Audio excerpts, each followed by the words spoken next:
안녕하십니까. 드럭산직입니다. 철학 이야기, 위대한 철학자의 생애와 사상, 윌 둘렌트. 플라톤 세 번째 이야기, 정치적 해결에 대해서 알아보도록 하겠습니다. 자동적이라고 한 것은 투표라는 위선이 없다는 뜻이다. 민주주의는 완전한 기회균등, 특히 교육에 있어서의 기회균등을 의미한다. 철수, 명수, 진수가 윤본제로 공직에 취임한다는 뜻은 아니다. 누구에게나 행정성의 복잡한 문제를 감당하기에 알맞은 자질을 가지고 균등한 기회가 주어질 것이다. 그러나 자신의 기질 또는 우화로 말하면 금속을 입증하고 모든 시험을 통과하여 능력을 나타낸 자들만이 통치할 자격을 가질 것이다. 공무원은 투표나 위장민주 정치의 보이지 않는 줄을 조정하는 비밀 단체에 의해서가 아니라 국민 통권이라는 근본적 민주주의에 있어서 입증된 능력에 따라 선발된다. 또한 특별 훈련 없이 공직에 취임하거나 낮은 자리에서 능력을 발휘하지 않고 높은 자리로 올라가는 일은 없을 것이다. 골기아스에서 나오는 얘기입니다. 이것이 귀족주의인가? 그렇다. 우리는 어떤 말이 나타내는 사실이 좋기만 하다면 말을 두려워할 필요가 없다. 말은 현명한 사람들의 산가지로서 말 자체에는 가치가 없다. 산이란 여기서 계산이라는 말입니다. 바보와 정량약배들만이 말을 현금으로 생각한다. 가장 훌륭한 사람의 통치를 받고 싶어 한다는 것. 이것이 귀족주의라는 말의 의미이다.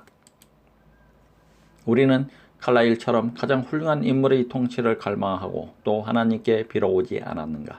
그러나 우리는 귀족주의를 세습적인 것으로 생각하고 있다. 플라톤의 귀족주의는 이러한 것이 아님을 명심하자.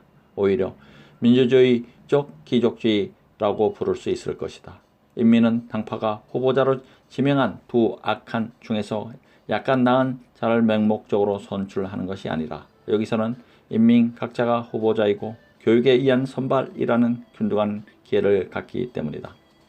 여기에는 계급적 차별, 지위나 특권의 세습은 없으며 가난하게 태어난 자의 재능이 저지되는 일도 없다. 통치자의 아들이나 구두닦이의 아들이나 동일한 평면에서 출발하고 동일한 대우를 받고 동일한 기회를 갖는다. 통치자의 아들일지라도 멍청이라면 최초에서 배워진다. 구두닦이의 아들이라도 유능하기만 하면 국가의 수호자가 되는 길이 열려있다. 어떠한 처지에 태어났든 재능만 있으면 전도양양하다. 이것은 교육에 의한 민주주의로서 투표에 의한 민주주의보다 100배나 공정하고 효과적이다. 그러므로 수호자들은 다른 모든 일은 젖혀두고 국가의 자유 유지에 전적으로 헌신하며 이를 천직으로 삼고 이 목적과 관련되지 않은 일에는 종사하지 않을 것이다. 공화국. 그들은 입법자인 동시에 행정가, 재판관이다. 사정이 변했을 때에는 법률조차도 그들을 독단에 묶어두지 못할 것이다. 통치자의 수칙은 선례에 속박되지 않는 유연한 지성을 갖는 것이다. 그러나 50세나 된 사람의 지성이 어떻게 유연할 수 있는가? 매일매일의 정해진 일과 때문에 그들의 정신도 굳어버리지 않았을까? 아데이만토스는 분명히 플라톤의 집에서 일어난 형제간의 열띤 논쟁의 계속이다. 철학자란 바보이거나 악한 힘으로 멍청하게 또는 이기적으로 다스리거나 멍청하고 이기적으로 다스릴 것이라고 이의를 제기한다. 청년 시절에 교양을 목적으로 한 철학을 연구하는 데 그치지 않고 어른이 된 다음에도 직업으로 삼고 있는 철학의 심취자들. 이들은 그 악한 이라고 할 수는 없지만 대체로 매우 이상한 괴물이 된다. 그 결과로 가장 뛰어났다고 생각될 만한 자도 결국 당신이 찬양하는 학문 때문에 세상에 대해서는 쓸모없는 인간이 된다. 공화국. 이 말은 악역을 쓴 일부 현대 철학자들에게도 충분히 해당되는 말이다. 그러나 플라톤은 철학자들에게 학교 교육만이 아니라 생활 경험도 시킴으로써 이 곤란한 사태를 피할 수 있고 이렇게 하면은 그들은 사색하는 자에 그치지 않고 행동하는 자, 오랜 경험과 실현을 통해 고상한 목적과 고귀한 기질을 체득한 자가 된다고 대답한다. 플라톤에 의하면 철학은 능동적 교양, 곧 분방한 실생활과 밀착된 지혜를 뜻한다. 그는 폐쇄적이고 비실제적인 형이상학자를 생각하고 있는 것이 아니다. 플라톤은 칸트와는 전혀 다른 인물이며 이것은 모든 면에 있어서 중요한 장점이다. 파괴, 플라톤을 읽기 위하여에서 나오는 이야기입니다. 무능력에 대해서는 이쯤 해두자. 다음에는 수호자들이 나쁜 짓을 하지 않을까 하는 문제인데 이 문제는 수호자들 사이에 공산 제도를 세우면 방지할 수 있다. 첫째로, 그들은 누구든 꼭 필요한 정도 이상의 재산을 가져서는 안 된다. 또한 들어오려는 사람을 빗장으로 막아내는 사택을 가져서도 안 된다. 그들은 절제 있고 용감한 훈련받은 병사에게 필요한 정도의 식량을 받아야 하고 시민들로부터 1년간의 경비로 충당할 일정액을 보수로 받아야 한다. 그 이상은 안 된다. 그리고 그들은 야영적인 병사처럼 공동 숙식을 할 것이다. 금과 은에 대해서는 우리는 그들에게 다음과 같이 말할 것이다. 곧 그들은 신으로부터 금과 은을 받았고 보다 신성한 금속이 그들의 마음속에 있으므로 금이라는 이름으로 통용되는 지상의 세부스러기는 필요하지 않으며 지상의 불순물로 신성한 금속을 더럽혀서는 안 된다. 비천한 금속은 신성하지 못한 많은 행동의 근원이고 그들의 내면의 금속은 원래 더럽혀지지 않을 것이기 때문이다. 모든 시민들 중에서 그들만은 은이나 금을 만지거나 다루지 못하며 금은과 같은 지붕 밑에서 지내지 못하며 금은의 폐물을 달거나 금이나 은으로 만든 잔으로 술을 마시지 못한다. 이렇게 해서 그들도 구제되고 국가도 구제되는 것이다. 만일 그들이 자기 자신의 집이나 토지나 돈을 갖고 있다면 그들은 수호자가 아니라 가옥관리인 또는 농부가 될 것이고 다른 시민의 벗이 아니라 적과 폭군이 될 것이다. 따라서 미워하고 미움의 대상이 되고 음모를 꾸미고 음모의 대상이 되며 그들은 외부의 적보다도 내부의 적을 더 무서워하며 일생을 보낼 것이다. 또한 그들 자신과 그들 이외의 시민들에게 파멸의 시간이 다가올 것이다. 공화국에서.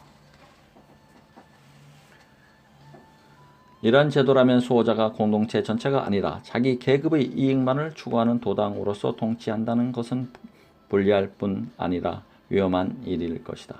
그들은 공공으로부터 보호받고 고상한 생활의 필수품과 적절한 사치품을 정기적으로 공급받으므로 경제적 고통으로 야위거나 주름이 잡히는 일은 없을 것이기 때문이다. 동시에 그들은 탐욕과 더러운 야망으로부터 구제될 것이다. 그들은 언제나 꼭 필요한 만큼의 속세의 재산을 갖고 그 이상은 갖지 못하기 때문이다.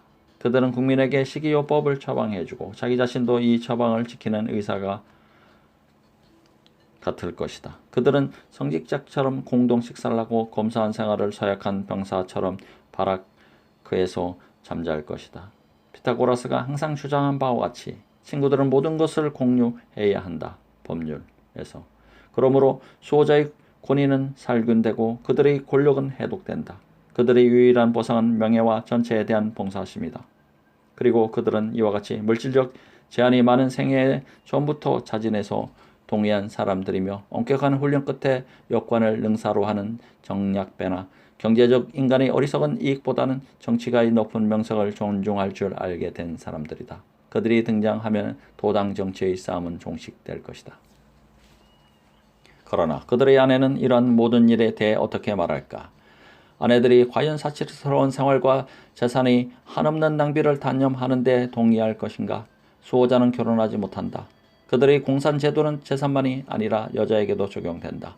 그들은 자아의 이기주의로부터 해방될 뿐 아니라 가족의 이기주의로부터도 해방된다. 그들은 조바심난 남편의 안달난 욕심에 사로잡힐 만큼이나 마음이 비좁지 않다. 그들은 여자가 아니라 공동체에 헌신한다. 그들의 자녀조차도 각별히 다른 아이와 구별해서 자기 아이라고 할 수 없다. 수호자의 자녀는 모두 태어나자마자 어머니 곁을 떠나 공동으로 양육된다. 그들의 개별적인 부자관계는 애들이 얼크러져 싸우는 가운데서 사라지고 만다. 수호자의 아내들은 수호자의 자녀들을 모두 돌봐줄 것이다. 이러한 환경에서는 인간은 모두 형제라는 사상은 구호가 아니라 사실이 될 것이다. 소년들은 서로 모두 형제가 되고 소녀들은 모두 자매가 되고 모든 남자는 아버지 모든 여자는 어머니가 될 것이다. 수호자의 아내들의 출신은 어떠한가? 물론 일부는 수호자들의 산업계급이나 군인 계급으로부터 뽑아올 것이고 그 밖의 여자들은 그들 자신의 자격으로 수호자 계급의 일원이 될 것이다. 이 공동체에는 성별에 의한 차별은 없기 때문이다. 적어도 교육에 있어서는 소년은 소년과 마찬가지의 지적 기회와 국가의 최고직에 오를 기회를 갖는다. 글라우콘이 시험에 통과했다고 해서 여자를 아무 공직에나 취임시킨다면 이것은 노동 분업의 원칙에 어긋나는 일이라고 항의했을 때 그는 적성과 노력에 의해 노동의 분업이 정해지는 것이지 성별에 의해 정해지는 것이 아니라는 날카로운 대답을 듣는다. 만일 여자에게 통치 능력이 있다면 여자가 다스려야 하고 남자에게 접시 닦기 능력밖에 없는 경우에는 전부의 기능을 발휘하게 해야 한다는 것이다. 아내의 공동 소유는 난혼을 의미하지는 않는다. 오히려 모든 생식관계에 대해서는 우생학적 관리가 실시된다. 동물의 사육과 비교하는 것으로 시작된 논의는 여기서부터 장황해진다. 가축 사육에 있어서 좋은 품종을 선택적으로 기르고 각 세대의 가장 좋은 가축을 교배시켜 훌륭한 성과를 거두었다면 동일한 원칙을 왜 인간의 배우에 적용해서는 안 되는가? 어린이를 올바르게 교육하는 것만으로는 충분하지 못하다. 어린애는 선택된 건강한 어버이로부터 정당하게 태어나야 한다. 교육은 출생 이전부터 시작되어야 한다. 따라서 남자든 여자든 건강이 완전하지 않을 때는 아이를 낳아서는 안 된다. 모든 신랑 신부에게는 건강 증명서가 요구될 것이다. 남자는 30세 이상 45세 이하일 때, 여자는 20세 이상 40세 이하일 때 아이를 낳아야 한다. 35세까지 결혼하지 않은 남자에게는 과세로 결혼을 강요한다. 법률에서. 허가를 받지 않은 배우자 사이에서 태어난 아이나 불구의 아이는 내다 버려 죽인다. 허가된 생식 연령 이전 또는 배우 이후의 배우 관계는 태아를 유산시킨다는 조건 하에서만 자유롭다. 이러한 일은 당사자들이 태아가 햇빛을 보지 못하도록 최선을 다해야 한다는 엄격한 규정을 마련한 다음 허용된다. 또한 무리하게 아이를 낳더라도 이러한 결합으로 생긴 아이는 기를 수 없다는 것을 알아야 하고 그들은 적절한 조치를 취해야 한다. 공화국에서 근친 결혼은 태아를 유발한다고 해서 금지된다. 각 성의 최우수자는 가능한 자주 최우수자와 결합해야 하고 열등한 자는 열등한 자와 결합해야 한다. 그리고 전자에게서 태어난 아이는 기르지만 후자에게서 태어난 아이는 기르지 말아야 한다. 이것이 인간의 최선의 조건을 유지하는 유일한 방법이기 때문이다. 보다 용감하고 보다 우수한 젊은이에게는 다른 명예와 보상 이외의 배우자와의 잦은 동침이 허가되어야 한다. 이러한 아버지들은 가능한 한 많은 아이를 낳아야 하기 때문이다. 공화국. 그러나 우리들의 우생학적 사회는 내부의 질병이나 태아로부터 보호받을 뿐 아니라 외부의 적으로부터 보호받아야 한다. 일단 유사시에는 전쟁에서 승리할 수 있는 준비를 항상 갖추고 있어야 한다. 물론 우리들의 모범적인 공동체는 평화를 사랑할 것이다. 생계수단이 허용하는 한도 내의 인구를 제한하기 때문이다. 그러나 이와 같은 하지 않은 이웃 나라들은 우리의 유토피아의 착실한 번영을 침입과 약탈에 의해 초대로 생각할지도 모른다. 그러므로 유감스럽긴 하지만 우리는 중간 계급 중에 잘 훈련된 충분한 수의 병사를 두어야 할 것이다. 그들은 부양자 및 조상, 곧 국민이 공급하는 규정된 최소의 물품으로 수호자처럼 엄격하고 검소한 생활을 할 것이다. 동시에 전쟁 발발을 회피하기 위해 온갖 주의를 기울여야 한다. 전쟁 발발의 첫 번째 요인은 인구 과잉이다. 둘째는 외국 무역으로 이 문제에 대해서는 본론을 중단시키는 논쟁이 불가피했다. 사실상 무역 경쟁은 전쟁의 한 형태이다. 평화는 명목일 뿐이다. 법률에서. 그러므로 우리의 이상국가는 아무리 발달한 외국 무역도 침입할 수 없는 깊숙한 내륙에 자리 잡은 것이 좋으리라. 바다가 있으면 그 나라는 상품과 돈벌이와 흥정의 도가니가 된다. 바다 때문에 인간의 마음속에는 국내 관계에 있어서나 대외 관계에 있어서나 경제적 탐욕과 불신의 습관이 생긴다. 법률에서. 해외 무역의 보호를 위해 거대한 해군이 필요한데 대해 군주는 대육 군주와 마찬가지로 좋지 않다. 어떤 경우든 전쟁의 책임은 소수의 사람들에게 있으며 대다수의 사람들은 친구이다. 공하고 가장 빈번한 전쟁은 바로 가장 비열한 전쟁, 곧 내란, 그리스인과 그리스인의 전쟁이다. 그리스 전체가 언젠가 야만인의 지배를 받게 되는 공화국에서 날이 없도록 그리스 사람들은 단결해서 그리스 동맹을 형성해야 한다. 따라서 우리의 정치 조직은 소수의 수호자 계급을 정상으로 하고 다수의 군대와 보조원 계급에 의해 보호되고 상공 농민의 광대한 기반에 의존할 것이다. 이 마지막 계급, 곧 경제 계급은 사유재산, 개별적 배후관계, 자신의 가족을 갖게 될 것이다. 그러나 개인의 과도한 치부나 빈궁을 방지하기 위해 상업과 산업은 수호자의 통제 밑에 놓인다. 누구든 시민의 평균 재산의 4배 이상을 소유하면 초과분을 국가에 바쳐야 한다. 법률편에서. 아마도 이자는 금지되고 이익은 제한될 것이다. 법률. 수호자의 계급의 공산제도는 경제 계급에서는 실행되기 어렵다. 경제 계급의 현저한 특색은 강렬한 소유 본능과 경쟁 본능이다. 이 계급에도 고귀한 자들이 있어서 경쟁적인 소유의 열병에 걸리지 않는 경우도 있지만 대다수는 이 병에 걸려 있다. 그들은 정의나 명예가 아니라 소유의 무한한 증대를 갈망한다. 그런데 돈벌이의 여념이 없는 자는 국가 통치에는 적합하지 못하다. 그리고 우리의 계획 전체는 수호자가 잘 다스리고 소박한 생활을 한다면 경제적 인간은 사치의 독점을 조건으로 통치자의 행정을 독점을 허용하리라는 희망에 의존하고 있다. 요컨대 완전한 사회는 각 계급과 각 구성원이 본능과 재능에 알맞는 일을 하며 어떠한 계급, 어떠한 개인이든 서로 간섭하지 않고 다양한 가운데 효과적이고 조화로운 전체를 시현하기 위해 서로 협력하는 사회다. 이것이 정의로운 국가이다. 9번째, 윤리적 해결. 이제 정치적 산책은 끝났다. 우리는 드디어 최초의 질문, 곧 정의는 무엇인가 하는 질문에 대답할 수 있게 되었다. 이 세상에서 가치 있는 것은 정의, 아름다운 진리세뿐이지만 아마도 그 어느 것도 정의되지 못할 것이다.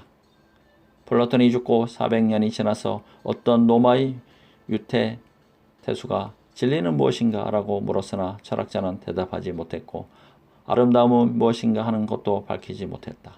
그러나 정의에 대해서는 플라톤이 정의를 내리고 있다. 그는 정의는 자신에게 알맞은 것을 소유하고 자신에게 알맞은 일을 하는 것이라고 말한다. 이 대답은 실망을 안겨준다. 이만큼 기다렸으므로 우리는 무료의 계시를 기대하고 있다. 오류가 없는 것, 무료. 도대체 이 정의의 뜻은 무엇인가? 단순히 각자는 자기가 일한 만큼 받고 자기에게 가장 알맞은 직분을 수행한다는 뜻이다. 곧 올바른 사람은 적재적소에서 최선을 다하고 자기가 받은 만큼 어김없이 주는 사람이다. 그러므로 올바른 사람들의 사회는 고도의 조화가 있고 능률적인 집단이 있다. 이 사회의 각 구성원은 완벽한 오케스트라의 여러 악기처럼 자기 자리에서 가장 적합한 기능을 발휘할 것이기 때문이다. 사회에 있어서의 정의는 많은 유성이 질서정연하게 또는 피타고라스가 말하듯 음악적으로 운행하면서 결합을 유지하는 조화로운 관계와 같다고 할 수 있다. 이와 같이 조직된 사회는 오래 존속할 수 있고 따라서 정의는 일종의 다윈적 시인을 받는다. 인간이 본래의 자리에 있지 못한 경우, 다시 말하면 실업자가 정치가를 지배하고 군인이 왕위를 뺏는 경우 각 부분의 협동은 파괴되고 결합은 분해되고 해체 붕괴된다. 그리고 개인의 경우에도 정의는 효과적인 협동, 곧 한 사람 안에 있는 여러 요소들의 조화로운 기능 발휘로서 각 요소들이 적합한 자리에서 각기 행동에 협동적 기여를 하는 것이다. 각 개인은 여러 가지 욕망, 감정, 관념의 코스모스 또는 카오스이다. 욕망, 감정, 관념이 조화를 이루면 개인은 살아남아서 성공을 거두지만은 적절한 자리와 기능을 이뤄서 감정이 행위의 열일 뿐 아니라 빛이 되려고 하거나 광신자의 경우처럼 사상이 행위의 빛일 뿐 아니라 열이 되려고 하면 지식인의 경우처럼 인격의 해체가 시작되고 실패는 어김없이 찾아오는 밤처럼 다가온다. 정의는 영혼의 각 부분의 질서와 아름다움이며 정의와 영혼의 관계는 건강과 신체의 관계와 같다. 모든 악은 부조와 곧 인간과 자연, 나와 타인, 나와 나 자신 사이의 부조화이다. 그러므로 플라톤은 드라시마코스와 칼리클레스 및 장차도 끊어지지 않을 모든 니체주의자에게 다음과 같이 대답한다. 정의는 단순한 힘이 아니라 조화로운 온갖 욕망과 인간이 이성과 조직의 본질인 질서를 갖고 있는 힘이며 강자의 권리가 아니라 전체의 효과적인 조화이다. 어떤 개인이 자신의 성품과 재능에 맞는 자리에서 벗어날 때 당분간 이익을 얻는 것은 사실이다. 그러나 피할 수 없는 복수의 여신 아낙사고라스가 말한 궤도를 벗어난 방황하는 유성을 뒤쫓는 복수의 여신의 추적을 면할 수 없다. 사물의 본성이라는 지봉은 빗나간 악기를 자기 자리로 되돌아오게 하고 자기 은계와 음색을 되찾게 한다.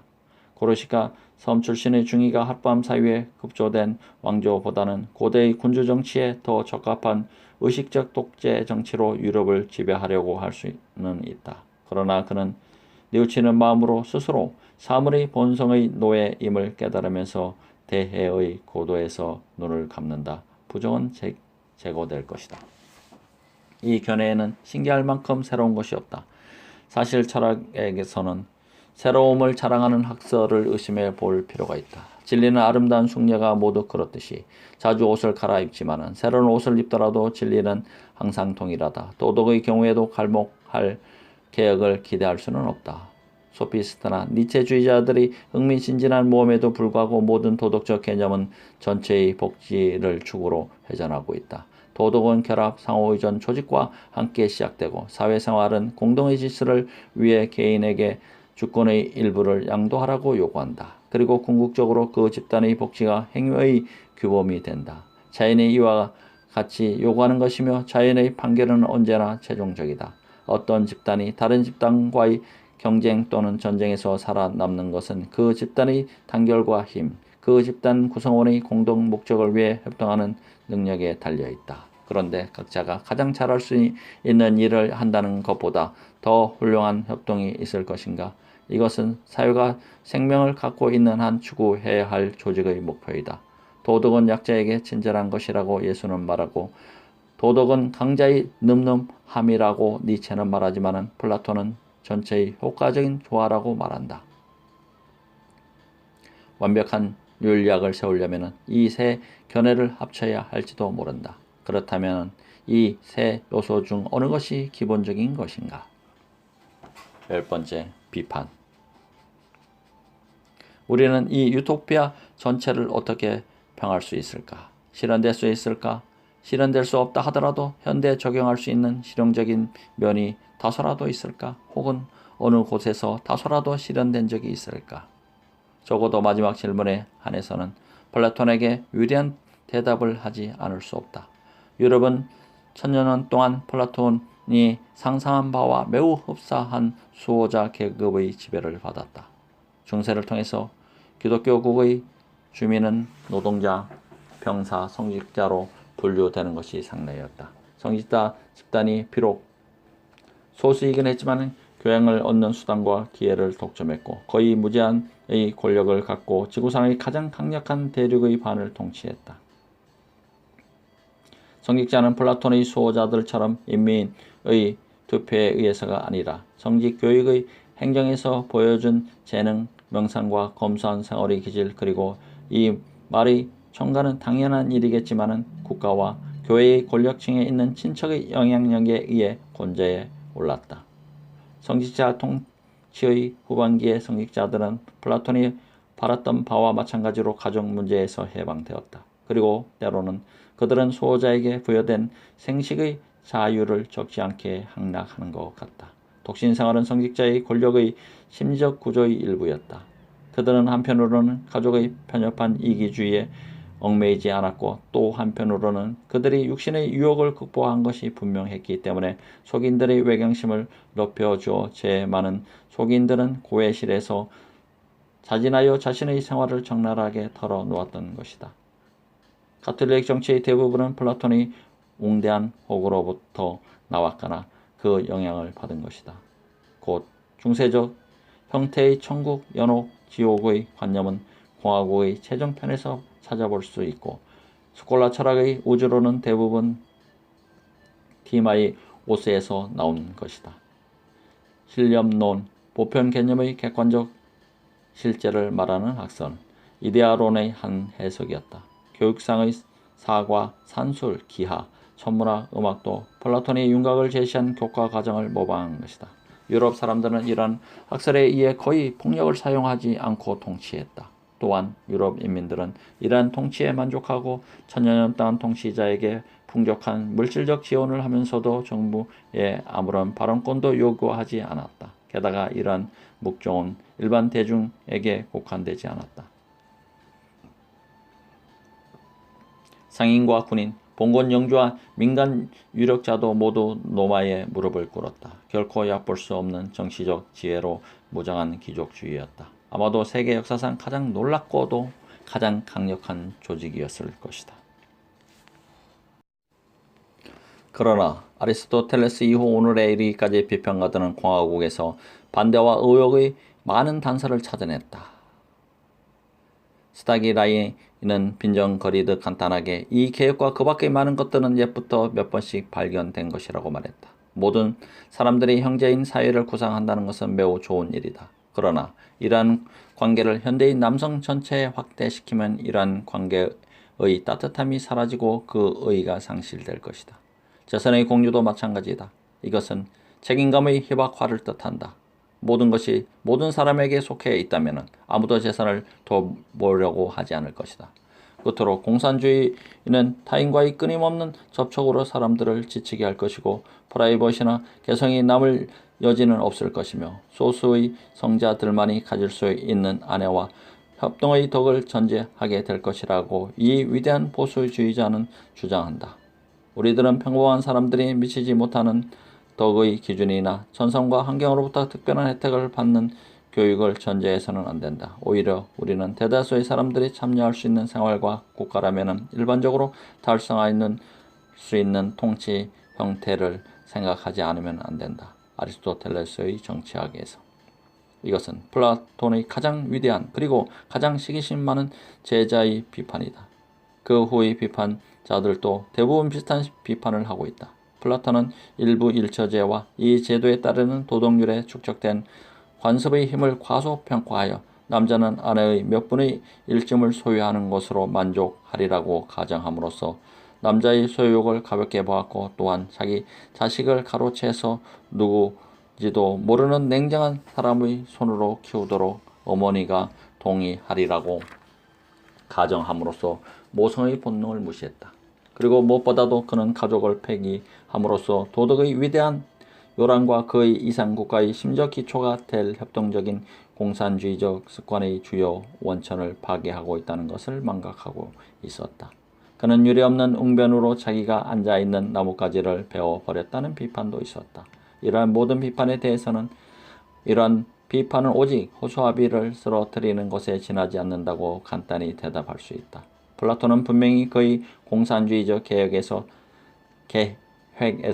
대다수의 사람들을 제외했다. 통치 계급에 요구한 물질적 자제의 능력을 가진 자는 소수일 뿐이며, 수호자들만이 서로 형제 자매로 부를 수 있고, 수호자들만이 금이나 재산을 무시하고 살 수 있다는 것을 그는 명확히 알고 있다.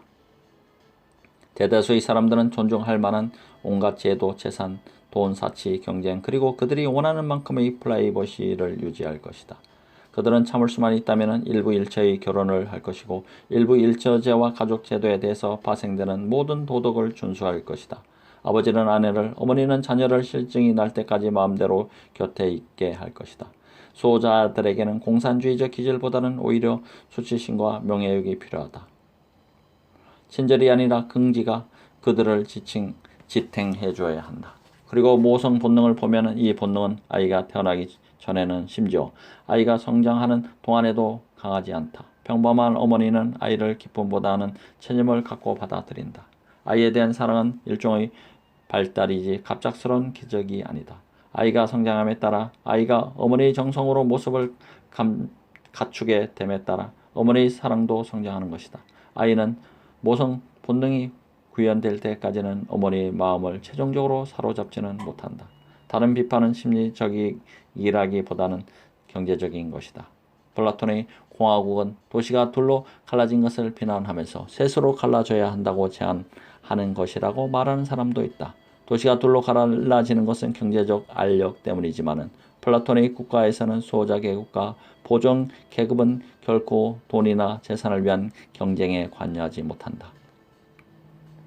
그렇다면 수호자는 책임 없는 권력을 갖고 있으므로 폭군으로 변하지 않을까? 천만에. 그들은 정치적 권력과 지휘권을 갖고 있으나 경제력이나 부는 갖고 있지 못하다. 경제 계급은 수호자의 통치 방식에 불만을 느끼면 국회가 예산을 통제해서 행정부를 견제하듯이 식량 공급을 억제할 수 있다. 그런데 정치적 권력만 있을 뿐 경제적 권력이 없는 수호자들은 어떻게 지배력을 유지할 수 있었는가? 헬링턴 마르크스 그 밖의 많은 사람들이 정치적 권력은 경제적 권력의 반영이고 경제적 권력이 18세기의 중간 계급의 경우에서 보듯이 정치적 피직계 계급으로 넘어가는 즉시 정치적 권력은 불안해진다고 증명하지 않았는가? 이것은 매우 근본적이고 어쩌면 치명적인 비판이다. 이에 대해서는 간호사에서 왕들을 무릎 꿇게 한 로마 가톨릭 교회의 권력은 그 통치의 최초 수세기 동안에는 부의 전략보다는 오히려 교리의 주입에 기초를 두고 있었다고 대답할 수도 있다. 그러나 교회의 장기적 지배력은 유럽의 농업 상태에 그 원인이 있었을 것이다. 농민은 변덕스러운 자연의 절망적으로 얽매여 있었을 뿐 자연을 제어할 수 없기 때문에 항상 자연을 두려워하고 마침내는 숭배하게 되어 결국 초자연적 신앙으로 기울어진다. 산업과 상업이 발달했을 때 새로운 형태의 보다 현실적이고 보다 현세적인 정신과 인간이 출현했고 교회의 권력이 새로운 경제적 사실과 충돌을 하자 붕괴하기 시작했다.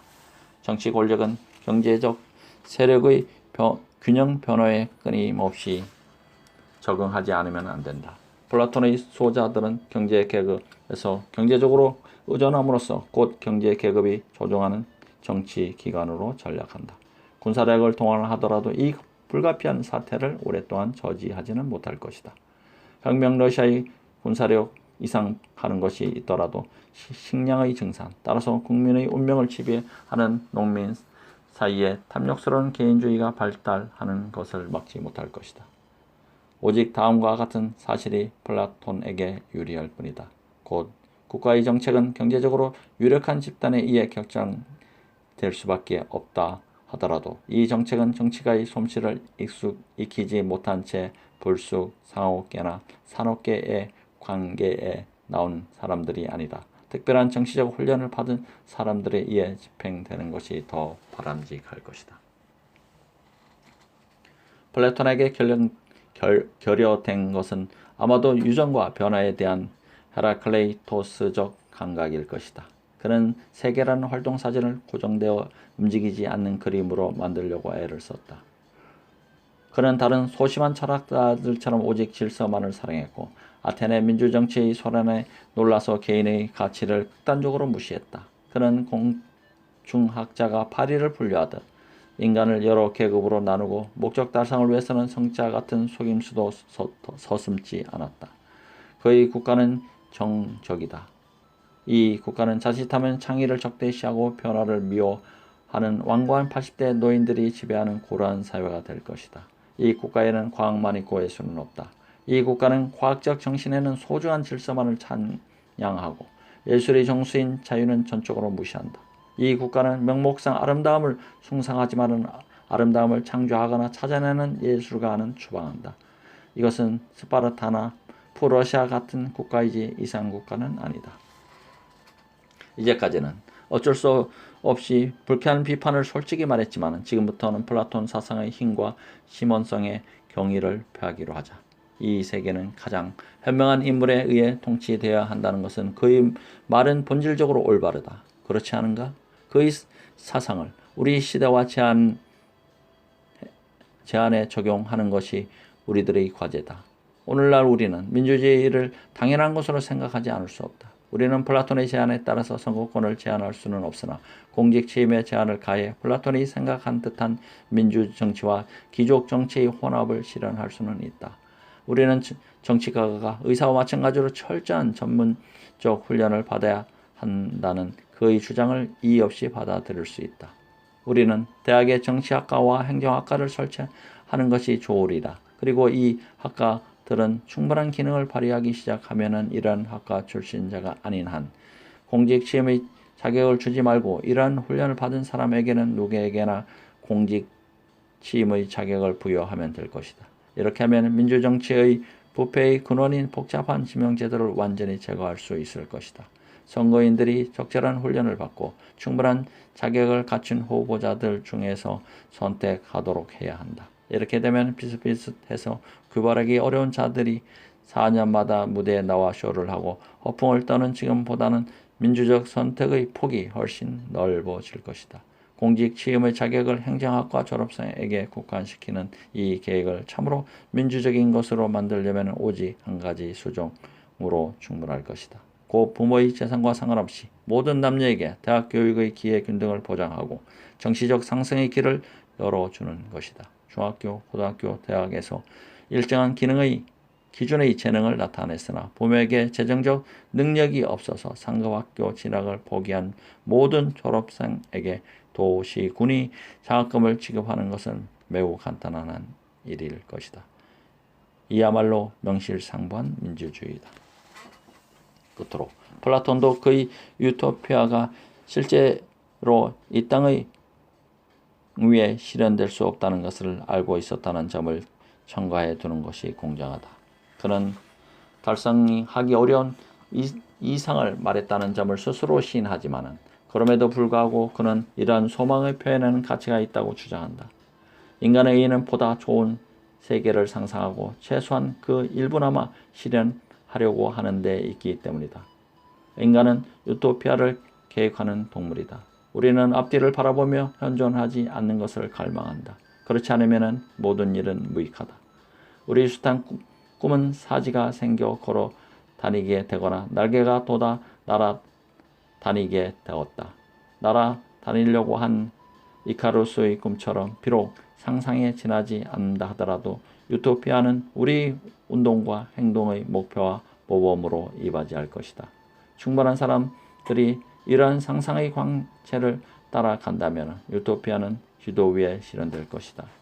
한편 하늘에는 이러한 국가의 전형이 있어서 원하는 자는 이 전형을 볼 수 있고 이 전형을 본 다음에는 이를 모범으로 삼아 자신을 다스릴 수 있다.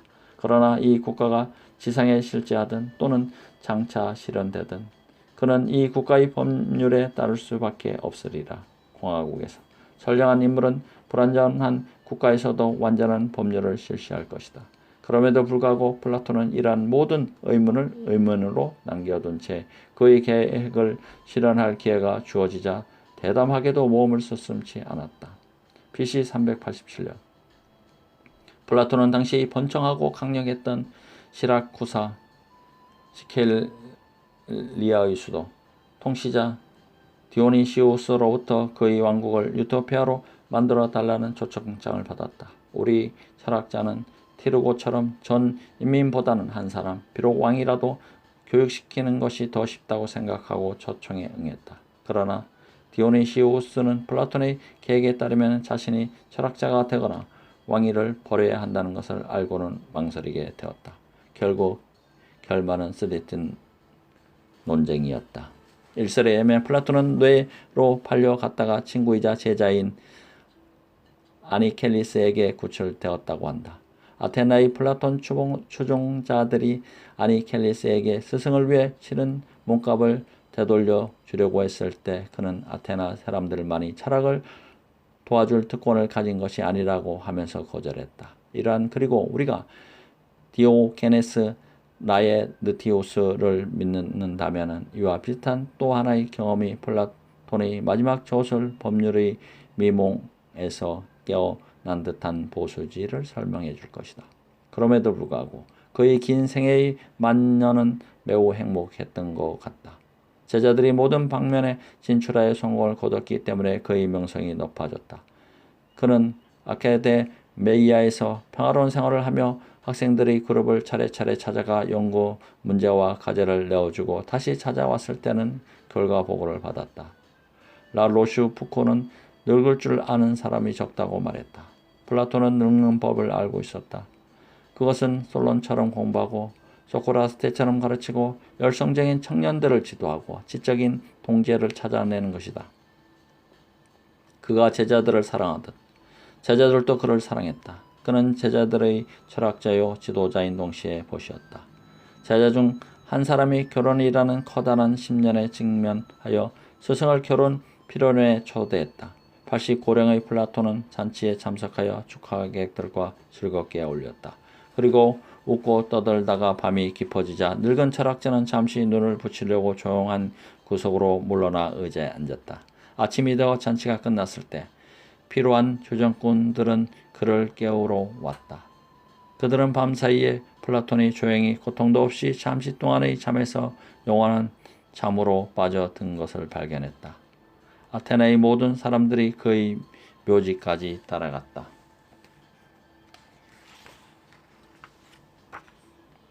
플라톤 이야기 세 번째 여기 모두 마치도록 하겠습니다.